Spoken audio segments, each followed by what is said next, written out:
Welcome. Thank you all for being here tonight. I'm Ed Akhtar, and I'm the president of PEN America,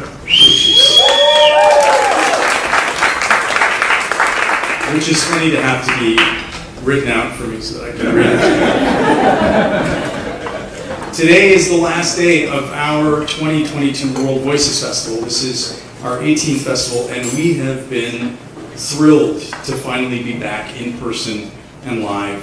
The festival's mission since its inception in 2005 has been to bring voices, writers from around the globe together for dialogue across borders, language, and culture, and to bring them actually together, which has been extraordinary this year.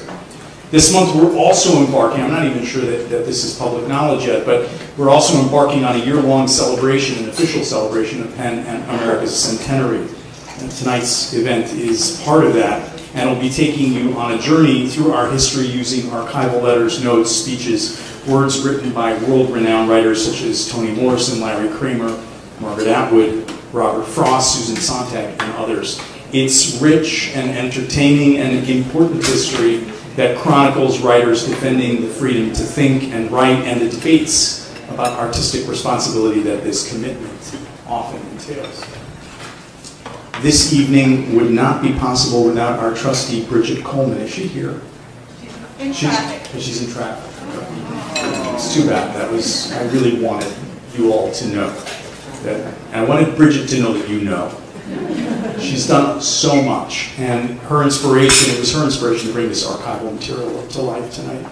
We're deeply grateful to her for the work she's done as the curator of an upcoming centenary exhibition, PEN America at 100, a century of defending the written word, which opens on July 22nd, 2022 at the New York Historical Society.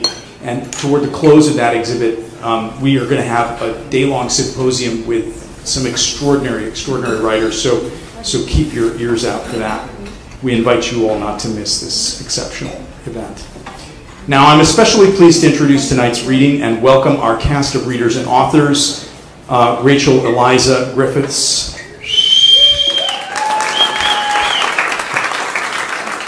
Isaac Fitzgerald,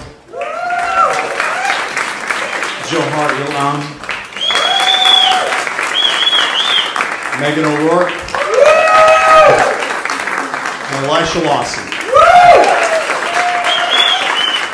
They will be reading from a script written by former PEN America staff member and writer Antonio Aiello.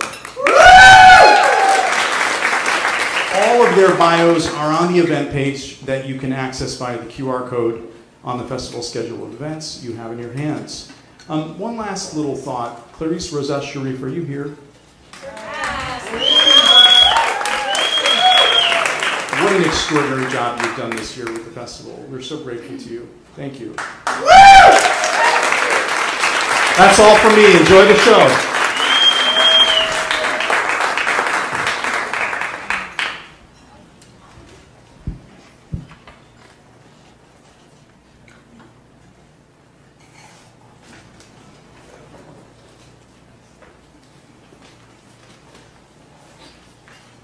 Imagine it's a summer day in 1921, and Mrs. Catherine Amy Dawson Scott, a stout, forthright, unpretentious widow and British novelist, lay on the downs overlooking St. Catherine's Bay on the coast of Cornwall. She's gazing at the corpses of ships torpedoed by German submarines in the First World War. Her mind scuttles back to the war and the role organized propaganda played in it. The governments of all the belligerents had mobilized authors as soldiers of psychological warfare who performed brilliantly in heating the populace to the boiling point of enthusiasm. She had been one of those soldiers, but she also hated war in the abstract. She warmly supported the League of Nations. If only we could mobilize the craft of authorship to build an international order whose aim would be permanent peace and whose working method would be justice, not force. The idea obsesses her. She is a woman of initiative, and returning to London, she lays out her plan.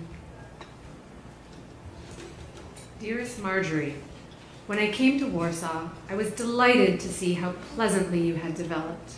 From a merely capable, raw, hot-headed girl, you've evolved into a bright, sweet, and strong woman. The years away have done it. I've started an international dinner club. Well, the dinner club idea is more to draw the nations together, the United States of Europe and America in literature. Do you get me? I want centers in Paris, Rome, Berlin, New York, etc.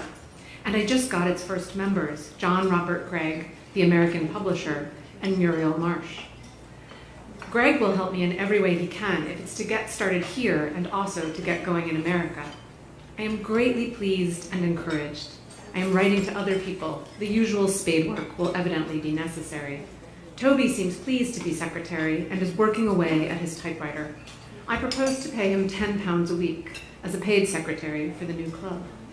Oh, I've got my Cornish maid, Miss Hall. So we are fixed and settled, and my mind is at rest about that. All my love, my dear, from Mother. Dearest Marjorie, I have a name for my new international dinner club. I've called it the Pen Club because it consists of poets, playwrights, editors, essayists, and novelists. The first dinner is to be at the Florence restaurant, you know, where Oscar Wilde liked to dine. Oh, I'll send you a paper about it. I've asked Gregg, that wealthy American publisher, to be on the members committee. If it is to be an international club, it must have an American who knows who's who on that side of the water. The Greggs have had a cold welcome over here, and now realize how indifferent and inhospitable the English are. You observe the money arrangement. Toby is to be secretary, and that will keep him in pocket money, I hope. Good night, my dear child. It is bedtime. My dear Marjorie, those slippers are enchanting. I can't bear to wear them. They are so pretty. I've received letters about the Pen Club from France this morning, and another from an American writer offering to help start a center in New York City. If I don't take care, they'll get going there before we do here. Author John Galsworthy is going to join. He thinks it a capital idea and would bring along real men.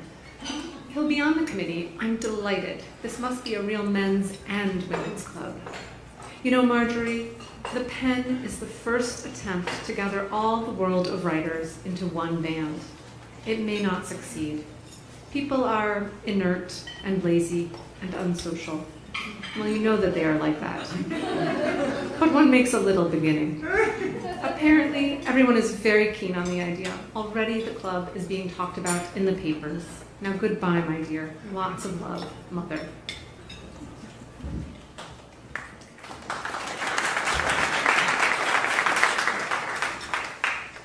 Amy Dawson Scott was right. This new club was being talked about in the papers. Like this clip in the Liverpool Post, written by a quote-unquote special correspondent. Literary clubs in London. The history of literary life in London might be written in terms of the blithe formation and languid collapse of its literary clubs. Club on club, if the shade of Shelley will forgive the parody, is rolling ever from creation to decay. There is more hope than usual, I think, for the Pen Club, an international society for poets, editors, essayists, and novelists founded by that energetic lady and fine novelist, Mrs. Dawson Scott. And so the first dinner was had on October 4th, 1921, where 40 writers dined on Medallion de Boeuf Portugais, Pommes Savoyard, and Bombe Praline, while engaging only in conversations concerning matters of the imagination. Mr. John Galsworthy, who presided as president, is a very amiable after-dinner orator, and he struck a more somber note when he declared that never before were the bricks of civilization in more imminent danger of collapse, and that now, more than ever, it was the mission of writers to supply a cement to bind them together. Is bohemianism dead? Let's try that again. Is bohemianism dead? It was coincidence that simultaneously with the meeting of the pen, Mr. C.R.W. Nevinson, the well-known artist, was addressing the Hambone Club, a much more exuberant organization. Having just returned from France, he surprised the guests of the Hambone Club by assuring them that London, not Paris, was the true Bohemia of the world. That the wild bohemianism of Paris was a myth, the invention of the novelist Murger. Is bohemianism a dying cult, even in London? In these distracted days, are there no more austere things for artists to do than talk dimly for hazy hours in the Café Royal? The 1920s looks a little sickly and self-conscious, decked with the faded vines of the yellow aughts. To return again to the pen, Thomas Hardy, of the ever-youthful spirit, sent his blessing. Rupert Kipling considered it a, quote, splendid enterprise. H.G. Wells said it was a good idea. And Bernard Shaw characteristically wrote that dinner clubs were no fun for vegetarians and teetotalers.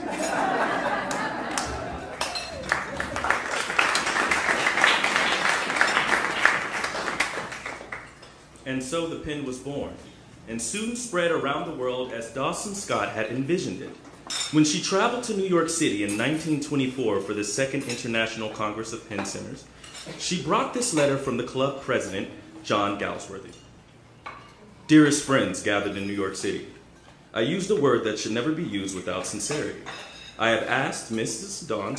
Dawson Scott, in whose brain the Pen Club first nested, to take with her these few words of greetings to you all in New York City.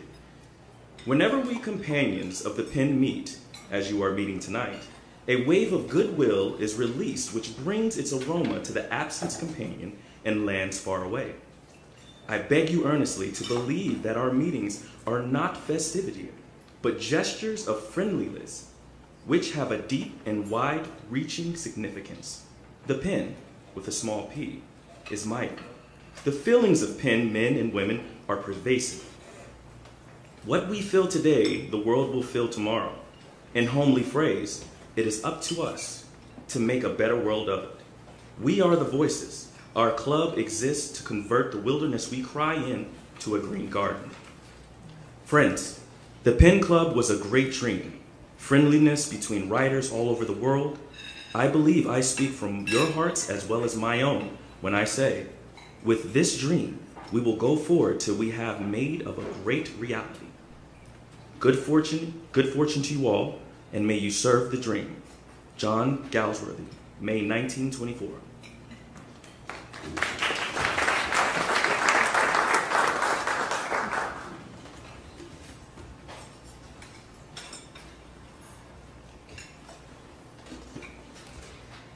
So started 100 years of letters sent out to the most prominent and celebrated writers around the world, asking them to join PEN, sometimes as members, sometimes as committee members, sometimes as honorary members.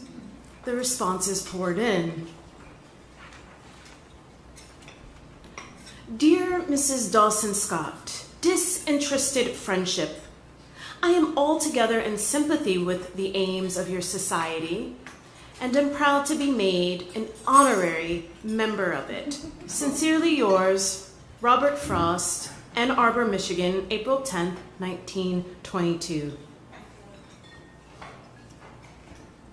Dear Ms. Shute, I am afraid I belong to all the writers' organizations I can deal with at my age. This one seems to be composed also of publishers and editors, with whom I rarely get along. Thanks for remembering little me, but PEN has done so well without me that I wouldn't want to change its luck. Sincerely yours, James Thurber.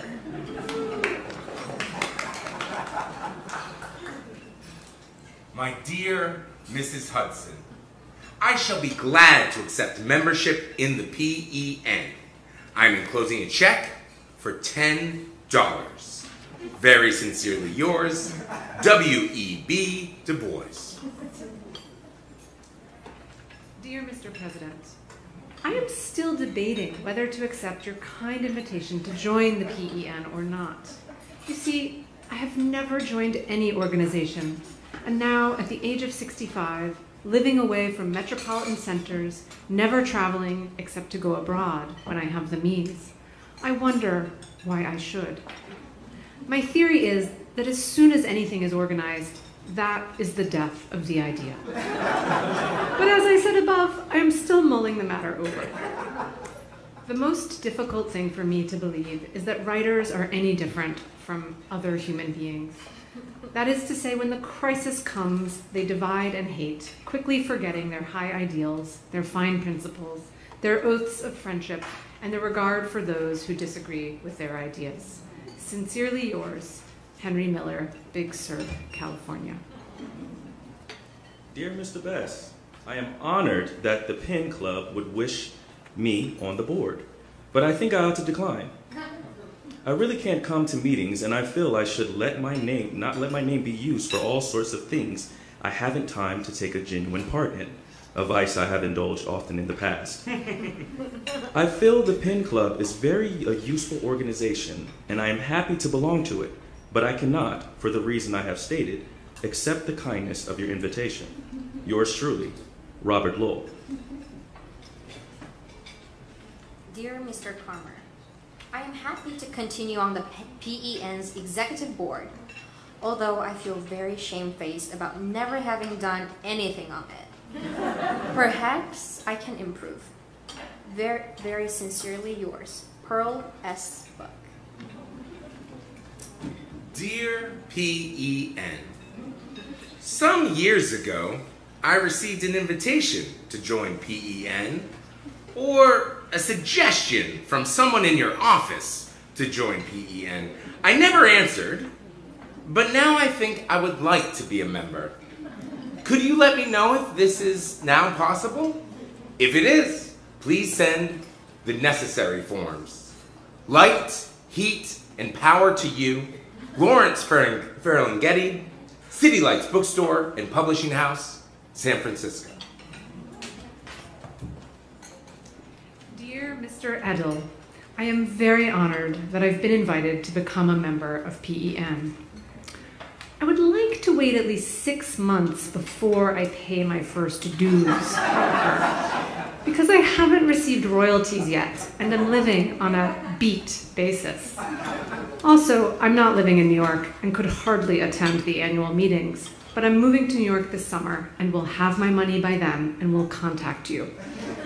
Until then, thank you so much again. Sincerely, Jack Kerouac. My dear Miss Beatty, if you go back far enough, you will find in your records that I was once made an honorary member of the PEN Club. I have never been notified of having been dropped from honorary membership. I believe I have never paid a cent of dues. I believe I have never been asked to pay. My name used to appear on your letterhead as an international member or something like that. I am more accustomed to having honors bestowed on me than taken away from me. But let what will be, be. Very truly yours, Robert Frost, March 13th, 1939. Hitler books and used a phrase that's very interesting when he was condemning a certain kind of art in Munich. He said, we have to get rid of the artistic criminal. In other words, the idea of an artist as a criminal because of the production of his art is an idea that I never heard before and since. In other words, there could be such a thing as an illegal song or an illegal book. And you have to understand that I come from a race of people for whom at one time in this country it was illegal to be taught to read. It was illegal and punishable by physical punishment and sometimes fatal punishment to learn how to read.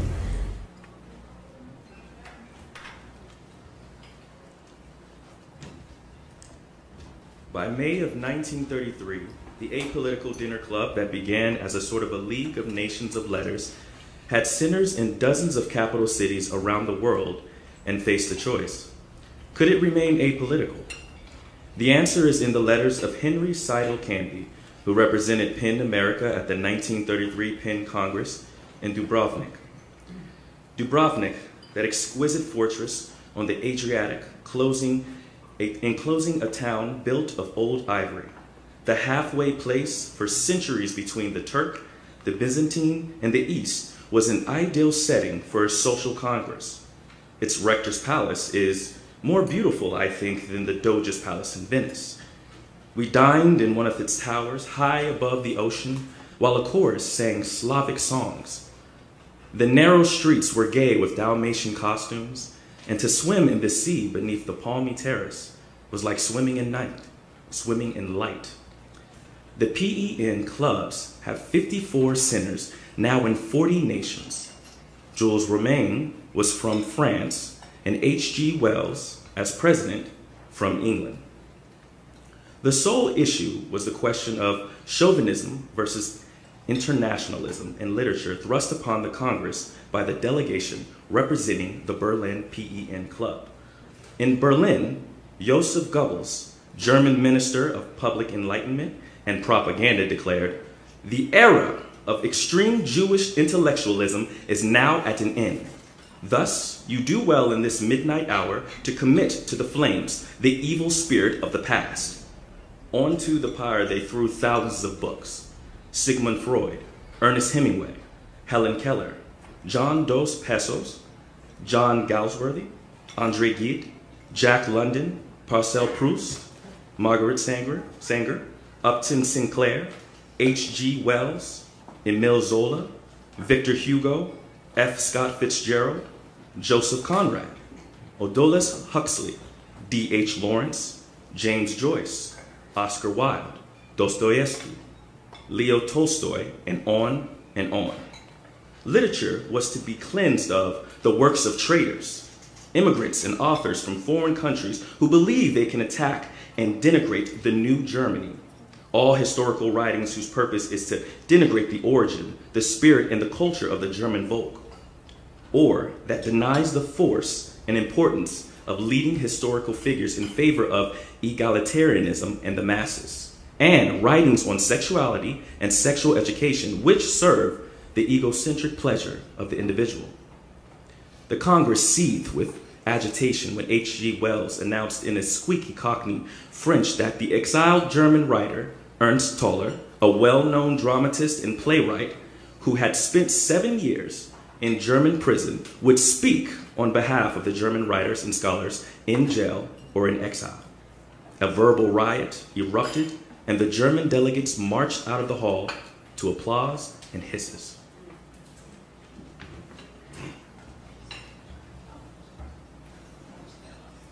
I regret that the German delegates are not present. Many people advised me not to speak today, but the author is solely bound to the spirit. He who believes that moral laws rule life may not remain quiet. In the night after the burning of the German Reichstag, they wanted to arrest me. By chance, I was in Switzerland. This gift of freedom is my duty towards all comrades who are imprisoned in Germany. Communists! I do not belong to the Communist Party. I'm speaking as an author, not against Germany, but against all power throughout the world. Yesterday, the German delegates adopted a resolution in which the following words appear, quote, "It is the duty of the artist to keep the spirit in its freedom in order that humanity does not become the prey of ignorance, of evil, and of fear. Literature knows no boundaries and should remain universally free property in spite of political and international changes. I was very much surprised that the gentlemen of the German Pen Club agreed to this resolution, and I wanted to ask them, how does your vote agree with reality? What did they do when the German pacifistic authors Ludwig Renn, Karl von Ossietzky, and others were thrown into prison? They did nothing. On May 10th, the works of German authors were burned, including Thomas Mann, Stefan Zweig, Bertolt Brecht, Anna Segers, Jose Roth, and dozens of others. What did the German Pen Club do against this destruction? Now the gentleman will say that the destruction was the act of young, immature men. This destruction Minister Goebbels defended and termed as spiritual filth. What has the German Pen Club done against the ousting of the most outstanding German university professors who must live in a foreign country and no longer in a position to serve Germany or humanity? What has the German Pen Club done in the cases of artists like Kate Kollwitz, Otto Dick, Klee, and Lieberman, who today can no longer work at German academies? What did the German Pen Club do for the blacklist of authors whose work may no longer be printed in Germany or sold in German bookstores? They did nothing. These are the questions I wanted to present to the members of the German Pen Club. Yesterday, the German delegates agreed to a resolution that believes in the freedom of artistic creation. Does this agreement mean a change of mind? If so, I congratulate the gentlemen on their courage and expect them in Germany to show that same courage. One author in the German Pen Club is Mr. von Thier. In his book, titled Jews Look at You, he has dared to portray the Jews as human devils. Under the pictures of Einstein, Ludwig, and Lessing, he puts the word umgehängt, improperly hung. Will this outburst of madness and barbaric action be condemned? Will Mr. von Thier be expelled from the German Pen Club? I do not speak of my private fates, nor of the private fates of all those who are compelled to live in exile today. They are not allowed to see again the country in which they were born. They were expelled, chased away, outcast. But others have still suffered more. We are living in an era of nationalistic madness, a madness of race, of hate.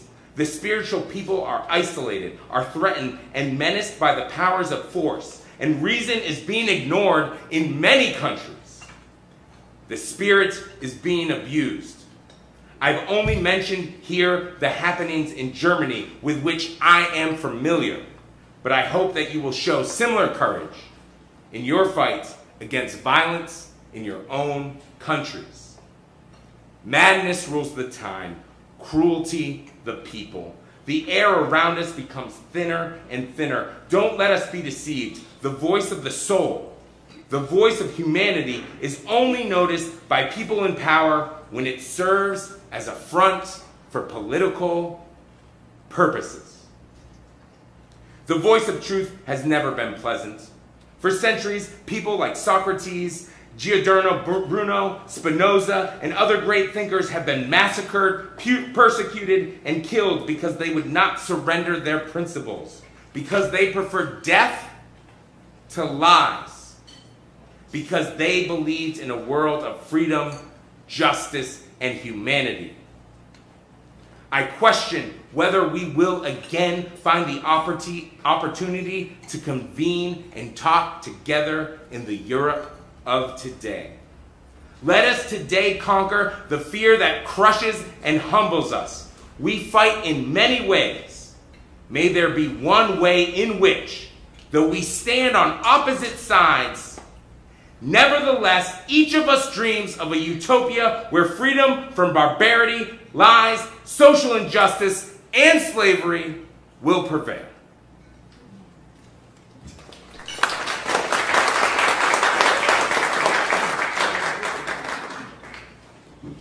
Dear Mrs. Hudson, 8 years ago, when the Nazis seized Austria, the former chairman of the Austrian Pen, who I happen to be, was sent to Dachau for 5 months.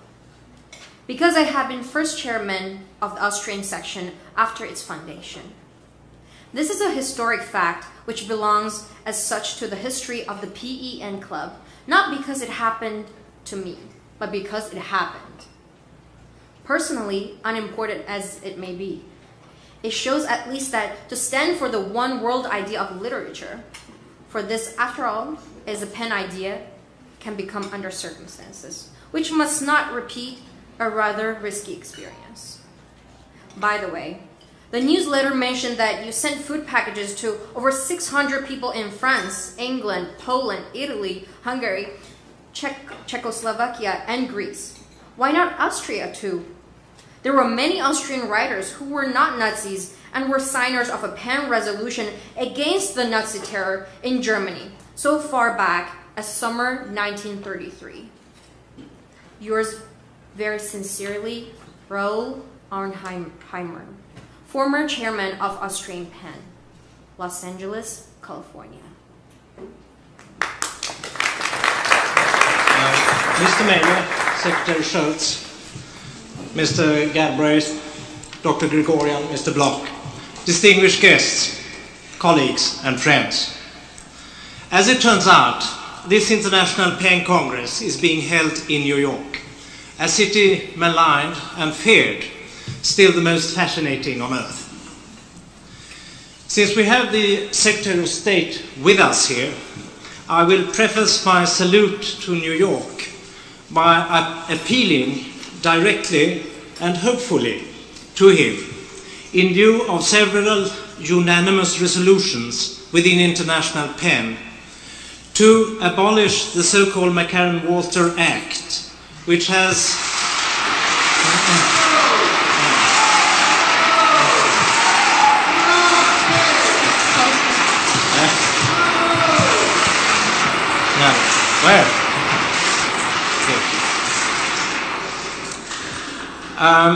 an act which has again and again prevented the entry into this country of writers who are or have been members of the Communist Party as long ago as the Spanish Civil War.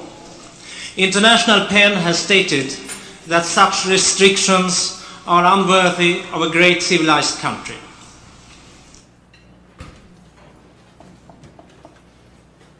At the heart of Pen's work is the belief that a free and open exchange of ideas is essential for promoting mutual understanding and peace.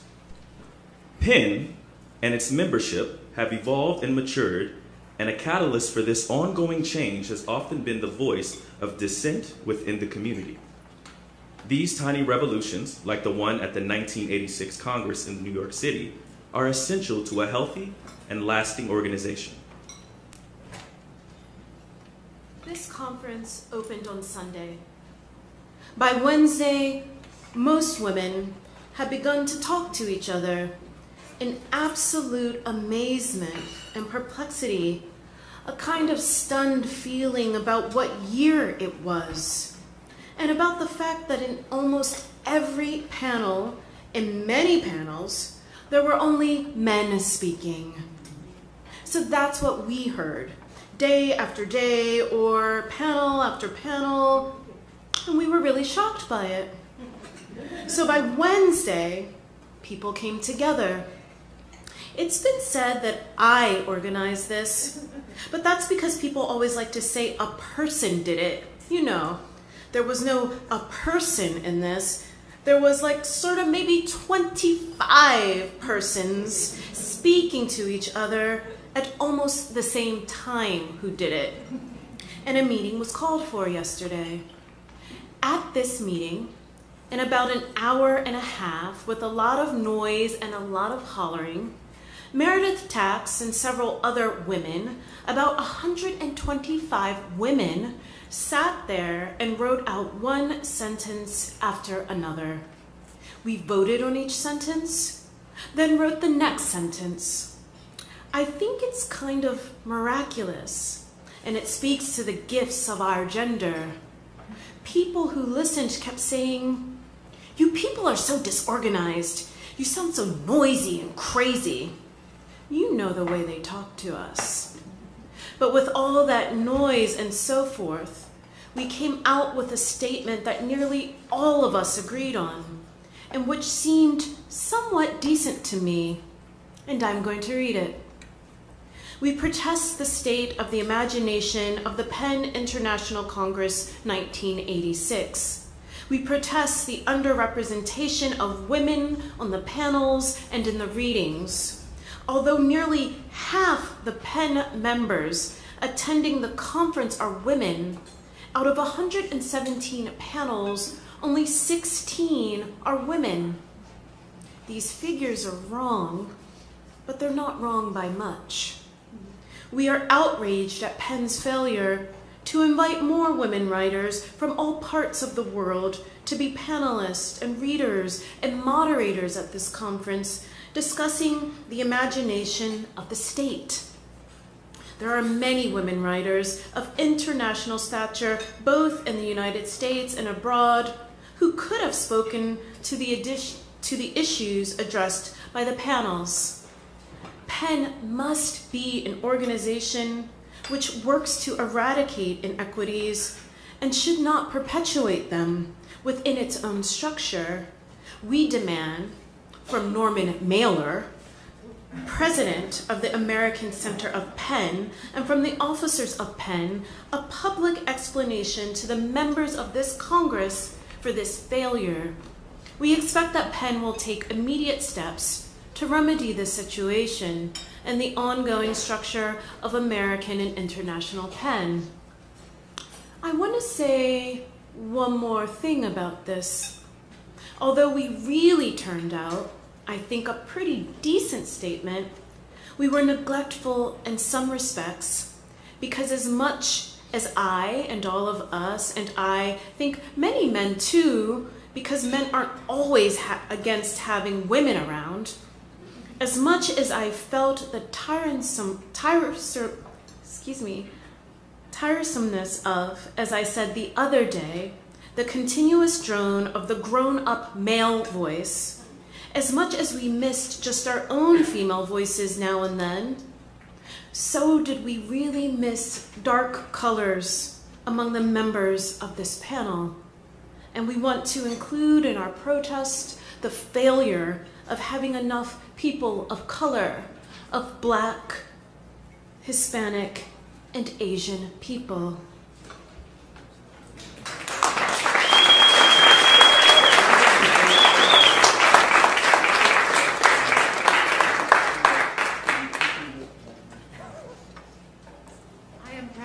Of the Anglophone section of PEN Canada. In concert with the Francophone section, we will be holding the conference in 1989, and I will promise you right now that our conference will not only be bilingual, but also bisexual. I've been asked to represent a category entitled Foreign Women at this event. I first declined. My reason being that I was not foreign enough. It's like the time I was at Harvard Graduate School. I throw that in to demonstrate that I have at least a smear of intellectual respectability. And a kind woman invited me to a party for foreign students and asked me to wear my native costume. In other words, I feel absurd doing this. Let me make it clear that I have no personal or national axe to grind. I experienced the delight of actually sitting on a panel. Quelle joie! And it was a panel that was almost 50% female. I also gave a reading. My country was represented by 4 guests of honor, 3 of whom were women. The fourth was Robertson Davies, who I'm sure was selected because he was considered to be equal to any three women in beauty and accomplishment. But the fact is that my country and my panel were glaring exceptions in this respect. On the subject of equality, I was asked to do this, as I've said, because there wasn't much choice, and it's this lack of choice that I'm speaking to. I represent an absence. We need someone to do it who will be equal to the men, I was also told. Which men, I wondered, and how many at once? I don't mind having to be equal to 4 or 5 men, but 117 is a pretty tall order, and I wouldn't have minded having a little help.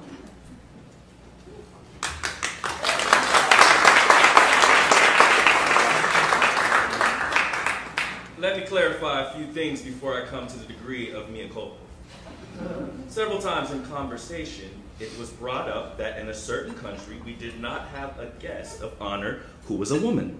Because frankly, there were a great many writers I knew nothing about. I said, who does this committee think are really good writers who are women in that country? And the answer would be, well, there really aren't any. Now, that may be terribly unpleasant to a lot of you, but there are countries in the world where there are no good women writers. And there's a reason for it. May I please go on? There's a reason for it, which is that there are countries where women are still very exploited, and exploited people do not have the leisure and the education and the surplus of energy to become good writers.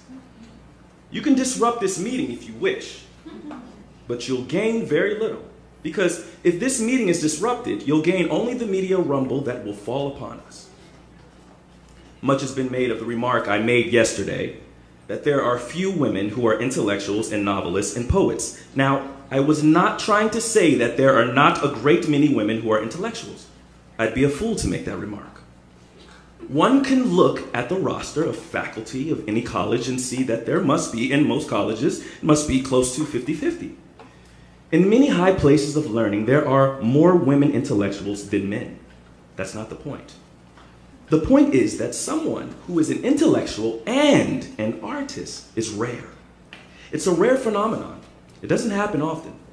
I can't think of too many truly talented women in America who would fit into the category of Susan Sontag, who is an intellectual and a literary artist.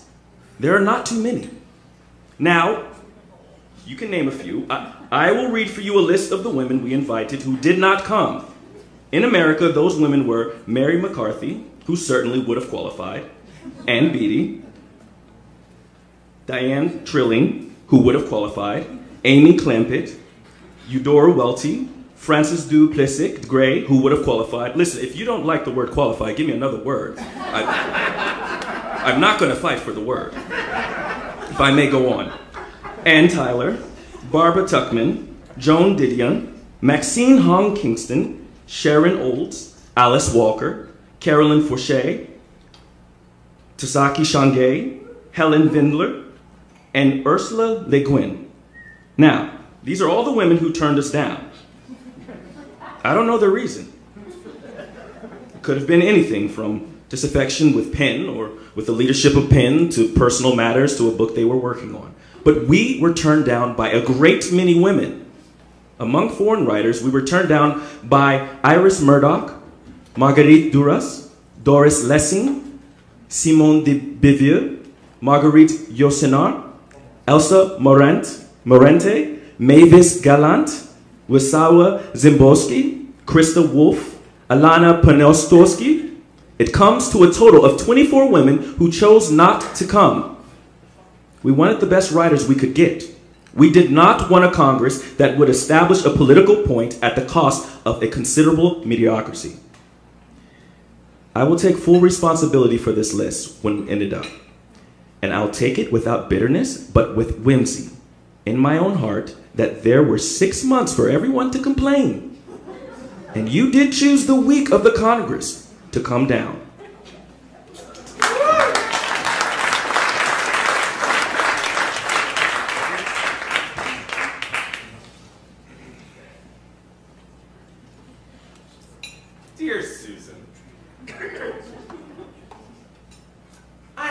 paid my pen dues for some years, but even after informing them that I no longer wish to belong, I still receive all the mailings.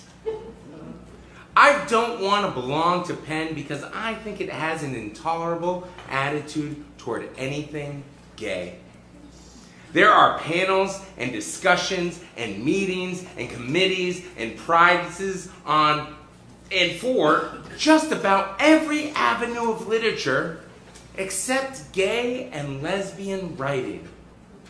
That almost 8 years into the worst epidemic in history, Penn still has not said boo about AIDS in any fashion or form is, to this mind anyway, even more insupportably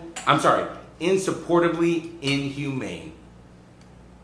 During my years of membership, I did, on numerous occasions, speak to various and sundry executives, staff persons, and members about attempting to rectify this oversight.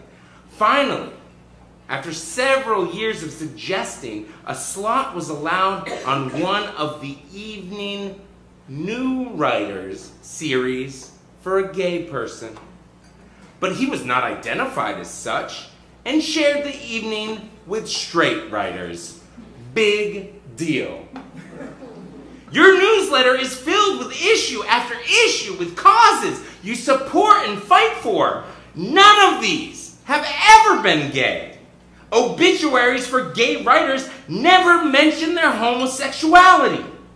Even the New York Times has matured in this area.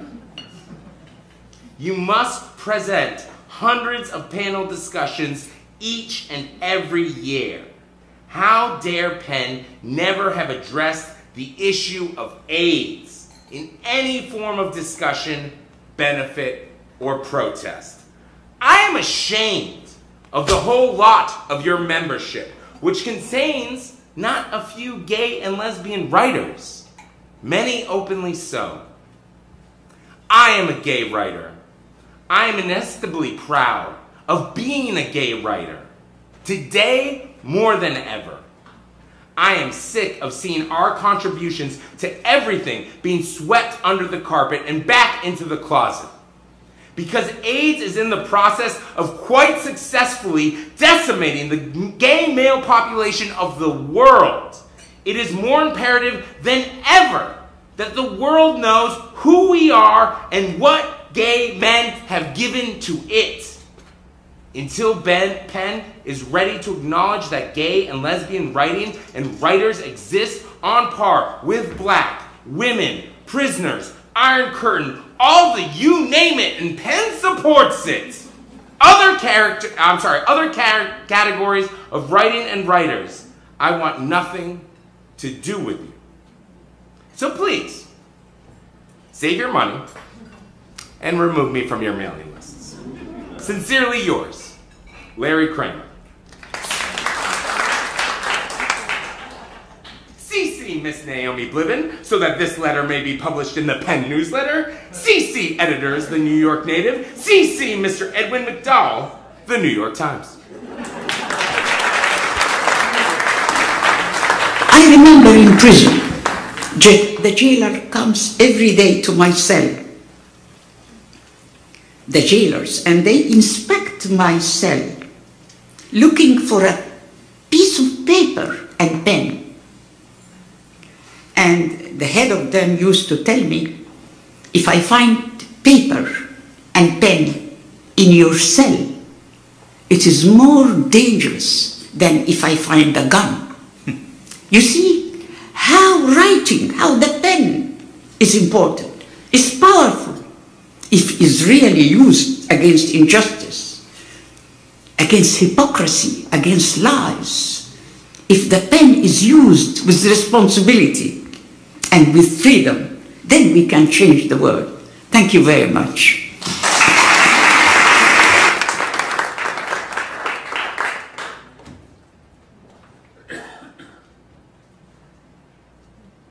For the past 100 years, writers have been compelled to come together and use their collective power to defend the freedom to write and to stand up for writers who are in peril or imprisoned for their writing.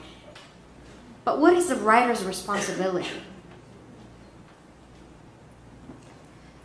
Antonio, about the writer's responsibility. The writer's role is to sit in a room and write. We can leave it at that. Or we can add that writers have always felt a natural kinship, country to country, language to language. We can know a country through its fiction, often a far more telling means of enlightenment and relevant than any other. The shelves in the room where I'm writing these words are crammed with books by foreign writers. This is work that I've been reading and rereading for decades, title after title, forming a stream of warm memories. It's important to remember that we can also know a country from the writers who are not permitted to publish their work. Fiction, non-fiction, journalism in accord with honest observation and clear conscience. Writers who are subjected to state censorship, threatened with imprisonment or menaced by violent forces in their society clearly merit the support of those of us who enjoy freedom of expression. There are things a writer never takes for granted, like the long life he will need to live in order to write the long novel he is trying to write. Maybe freedom to write belongs at the top of the list. On behalf of those writers who face the grim reality of being enemies of the state. Best, Don DeLillo.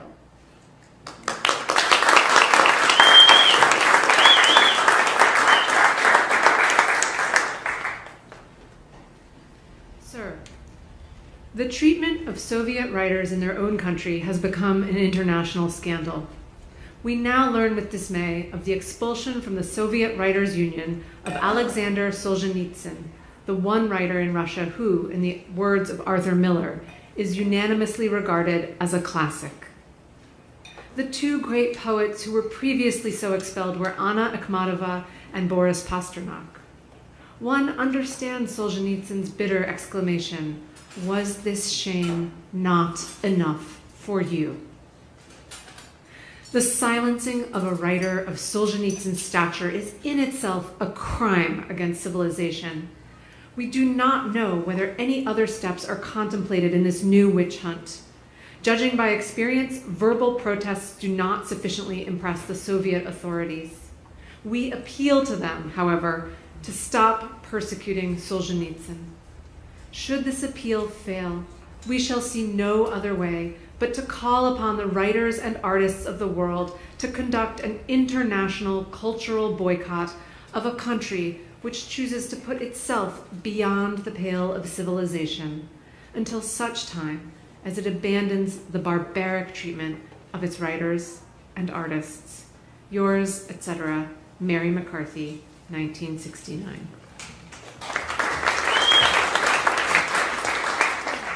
To President Clinton, on February 14, 4 years will have gone by since the late Ayatollah Khomeini of Iran pronounced the nefarious death sentence upon Salman Rushdie,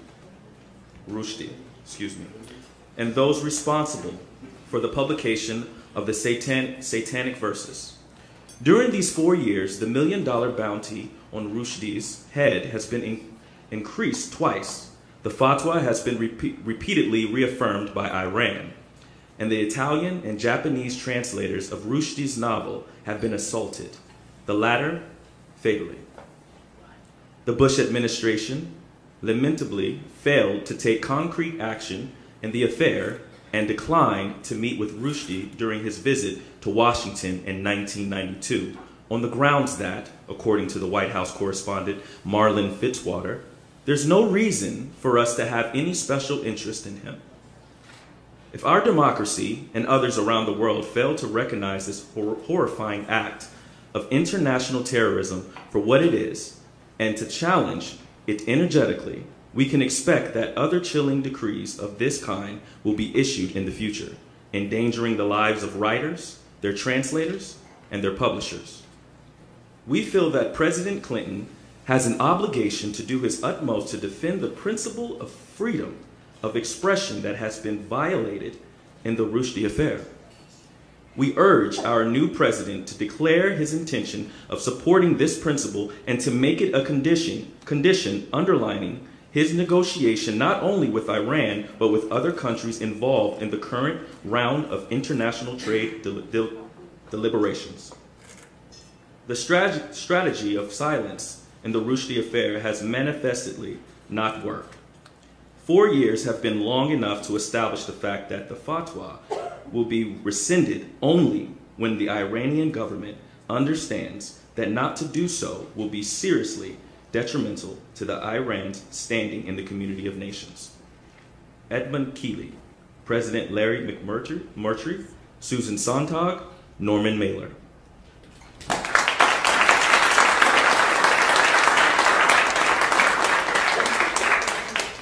I'm sorry, let's clap a little louder as if that person might be in the room.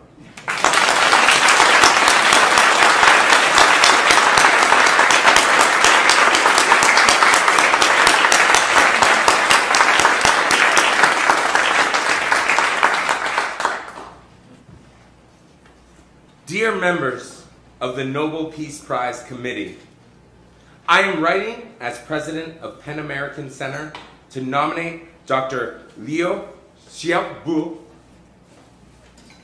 of China for the Nobel Peace Prize.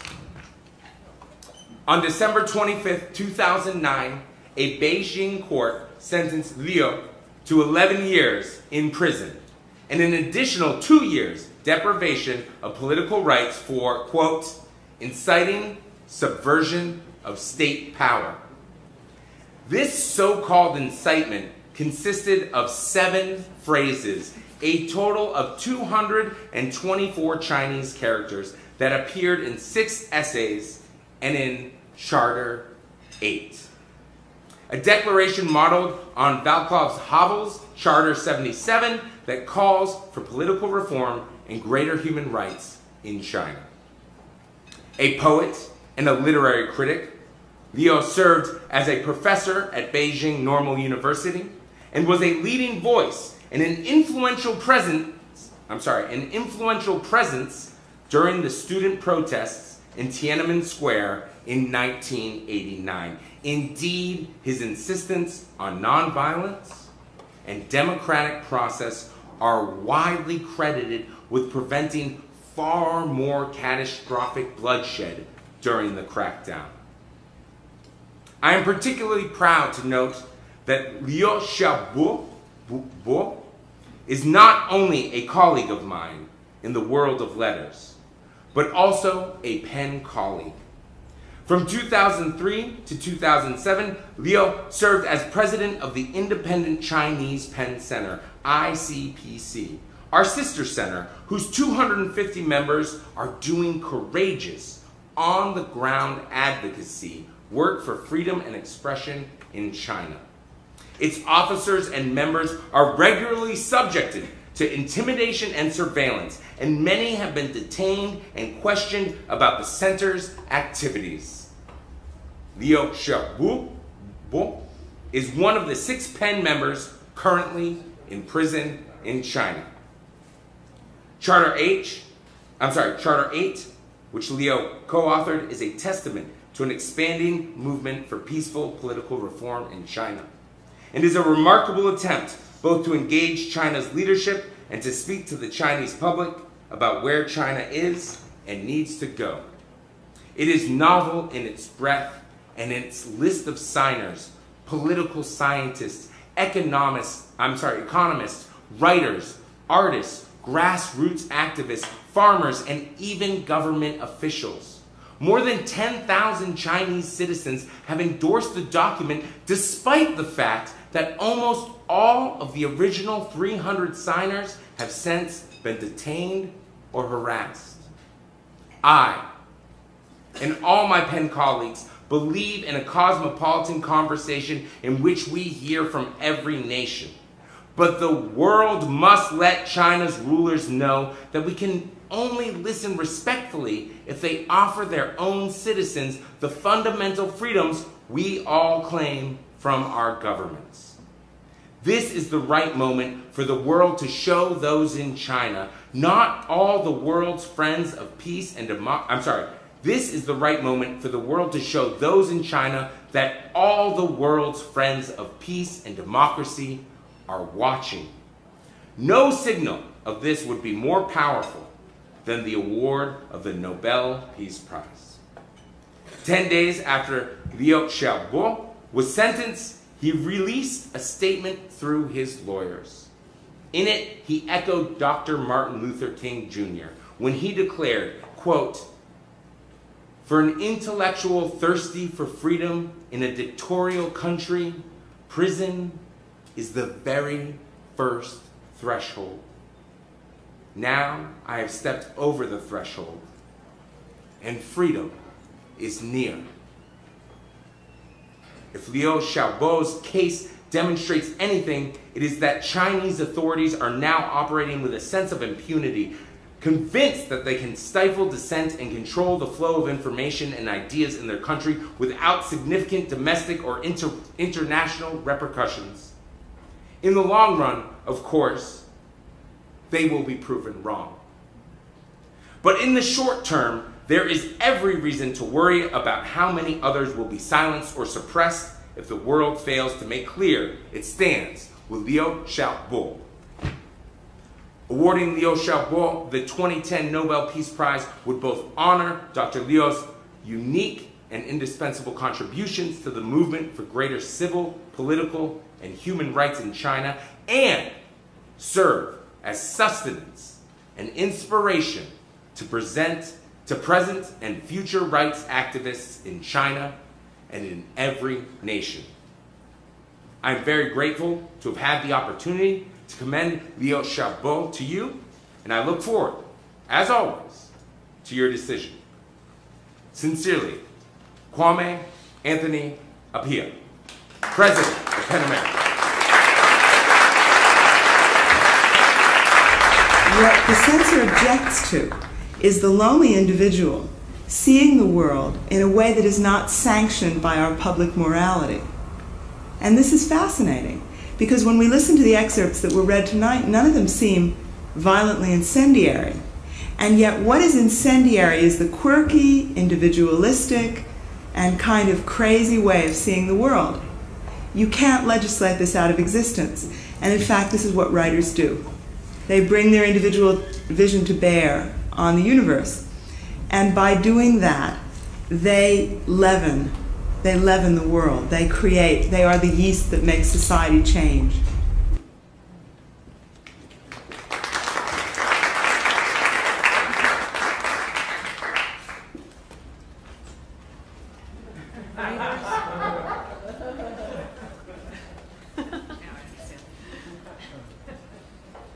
Writers write, and even in their letters, they create moments of levity and celebration in a poetic turn of phrase, in a hidden flirtation, in their circling of a greater truth.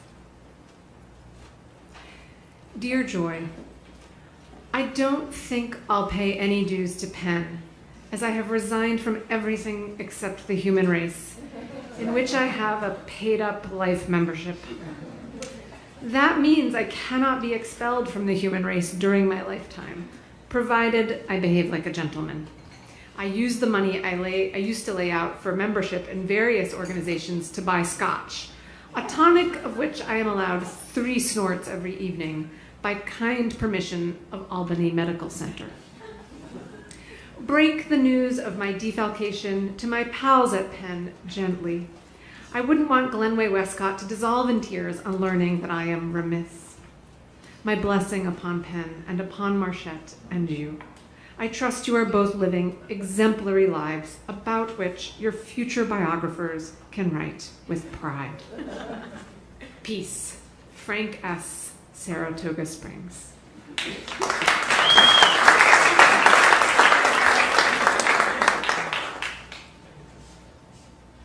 Dear Jane, Cart's wife, I'm fresh back from the workers' paradise in Russia.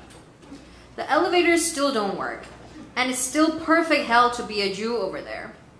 Hi-ho. I don't intend to write about it. I was sweet as pie and didn't ask a single embarrassing question. And over there, I never crack off in public about Solzhenitsyn, or any of the hundreds of writers in jails and loony bins. There are plenty of others to do that. I'm a vice president of American PEN, and I ask favors from the other side from time to time. And they may listen to me, since my public record is so uncontroversial. And maybe not. What the hell? Love, K, New York City.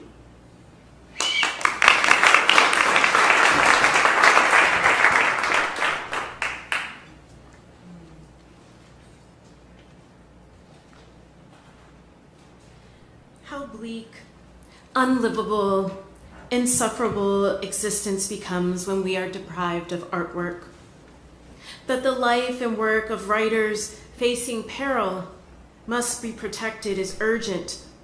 But along with that urgency, we should remind ourselves that their absence, the choking off of a writer's work, its cruel amputation, is of equal peril to us.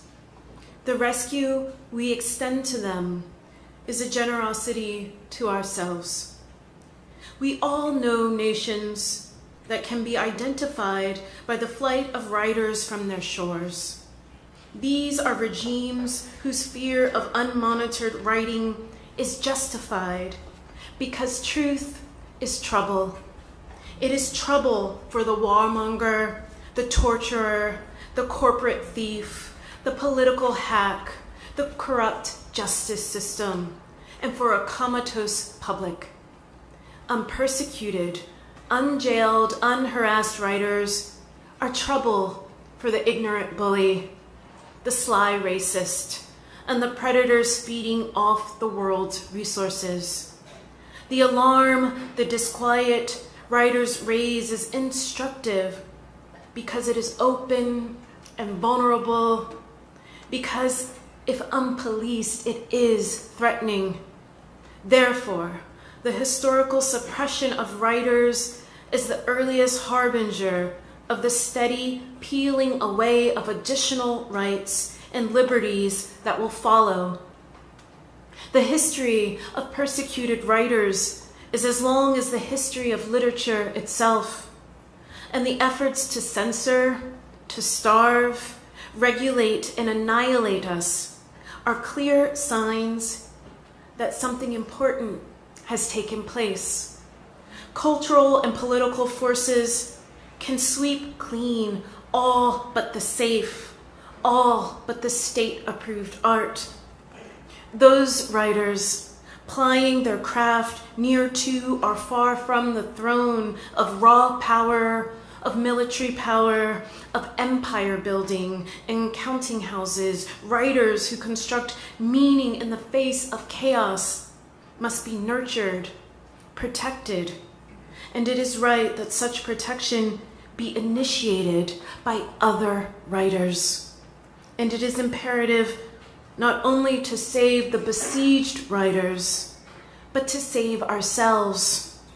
The thought that leads me to contemplate with dread the erasure of other voices, of unwritten novels, poems whispered or swallowed for fear of being overheard by the wrong people, outlawed languages flourishing underground, essayist questions challenging authority never being posed, unstaged plays, canceled films. That thought is a nightmare, as though a whole universe is being described in invisible ink. Certain kinds of trauma visited on peoples are so deep, so cruel, that unlike money, unlike vengeance, even unlike justice, or rights, or the goodwill of others, only writers can translate such trauma and turn sorrow into meaning, sharpening the moral imagination. A writer's life and work are not a gift to mankind. They are its necessity.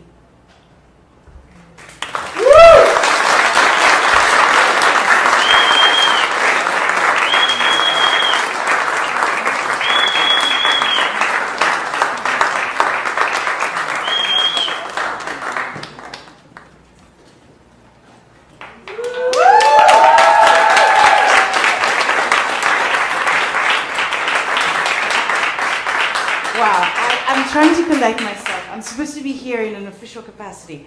My name is Clarice Raza Sharif. I'm the Senior Director of Literary Programs at PEN America.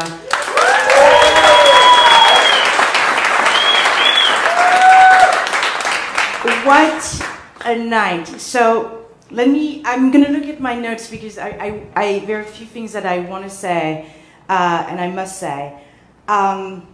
This evening would not have happened without the very special contribution of our trustee, Bridget Coleman.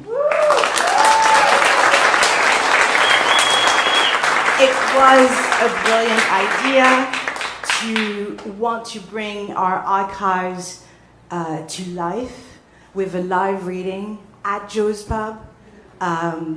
It was just the vision, and you are all here, and we've all experienced it. So thank you, Bridget. And as Ayad, our president, mentioned at the top of the show, we are opening a very special exhibit at the New York Historical Society in July. And this is an exhibition that Bridget and Lisa have worked on and Bridget curated. It's called PEN America at 100, A Century of Defending the Written Word. And I really, if tonight was, you know, just, tonight was a teaser and I hope an inspiration for you to check out the exhibit and please tell people about it. So in July, I think July 22nd, we'll see you there. Now, let me just go, where can I stand maybe where I can do this? Now, I must ask for another round of applause for our leaders tonight.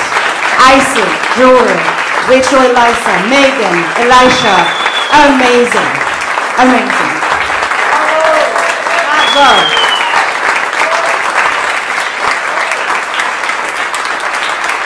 And thank you, Antonio Aiello, for a beautiful script. Thank you, Antonio. Please.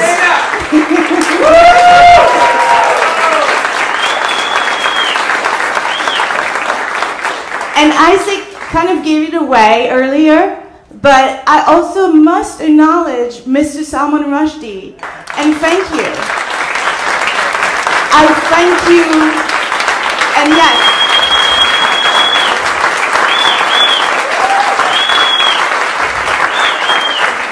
I thank you specifically tonight for your vision. And in 2005, when this World Voices Festival started and was presented for the first time, and it was necessary then, and it is so necessary now. And I am so happy that this evening also occurred as part of our 18th PEN World Voices Festival.